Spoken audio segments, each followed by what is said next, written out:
Hi, my name is Tim Reid, founder of the Phoenix Group and founder of PhoenixRealEstateInvesting.com. And today I'm going to talk about a bit of a touchy subject as an investor that is realtors. And I have a lot of friends that are realtors. I've met a lot of realtors that are knuckleheads, and I've met a lot of realtors that are really great.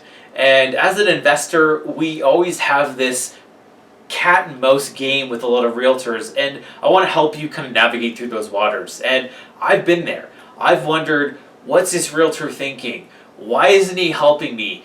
Good grief, he doesn't make any sense. Why does he not understand creative real estate? Does he even own his own home, for goodness sake? And here's the deal.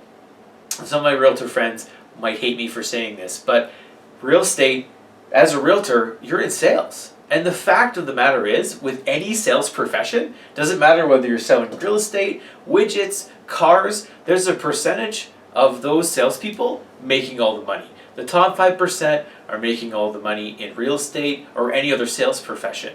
And with real estate, it's a big ticket item. You can sell 2, 3, 4 houses in a year and make a pretty good income. But it's generally lower than the average Canadian. But some people do real estate part-time. Maybe that's all they need. Totally good. However, the top 1%ers in real estate, they understand investors. But most of them don't, because they work with regular clients. So I'm going to let you in on a little secret. How realtors eat is they make commission. And how they do that is by regular buys and sells, traditionally speaking. And if that's the bulk of their business, that's the clients they serve and help, is a regular home buyer and a regular home seller that wants to just get top dollar for their house. They don't want to work with you anyway as an investor. Sorry to say it, but you're not their client. You're not the guy they want to work with. You're going to have a conflict between how they eat and put food on their table and you wanting to get an incredible deal on a home. That's just not going to be in their best interest to look to help you. And I'm going to let you in on another secret.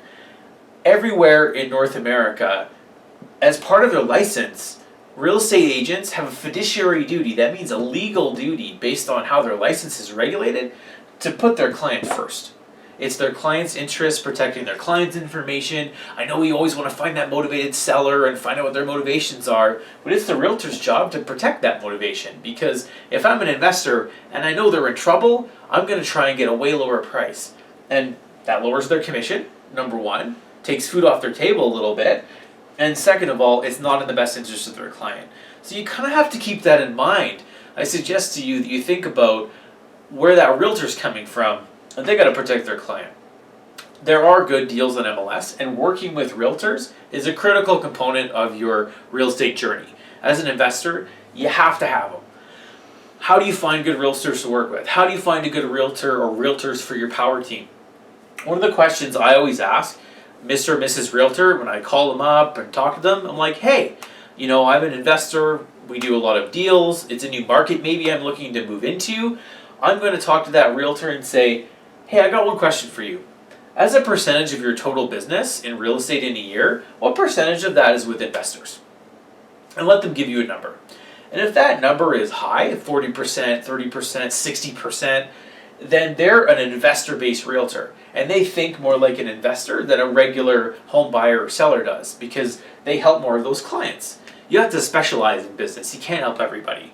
And if that realtor says, oh, I work with everybody, I do commercial, I do buys and sells, I deal with buyers, I deal with sellers, and I deal with a lot of investors, they probably don't specialize in anything. You can't be great at everything.